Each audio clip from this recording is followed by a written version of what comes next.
Bertrand Delanoë, c'est l'homme qui a donné à Paris une nouvelle image avant de la livrer en pâture à Anne Hidalgo, son héritage le plus funeste.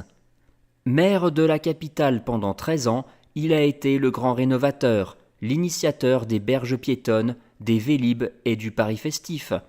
Mais il restera aussi celui qui a préparé le terrain pour le plus grand désastre municipal de l'histoire récente. Visionnaire ou naïf, Delanoë, c'est celui qui a ouvert les vannes de l'endettement en lançant des projets d'envergure sans jamais se soucier des lendemains. Il voulait une ville moderne, il a laissé un chantier permanent. Hidalgo n'a fait qu'amplifier ce qu'il avait commencé, une capitale en travaux perpétuels, une dette abyssale, une bureaucratie hypertrophiée. L'élève a surpassé le maître, dans le pire. À son époque, Delanoë savait au moins gérer son image. Il jouait les modérés, posait en réformiste éclairé et séduisait la bourgeoisie parisienne avec son progressisme bien tempéré. Son coming out a été salué comme un acte de courage, renforçant son image de maire moderne et ouvert. Mais derrière ce vernis de modernité, la machine municipale s'embourbait déjà.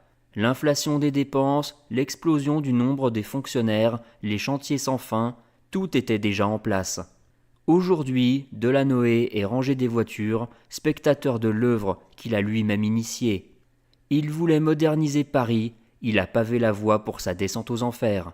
Son nom restera dans l'histoire pour ses idées progressistes et pour avoir passé le relais à celle qui allait achever de ruiner la capitale.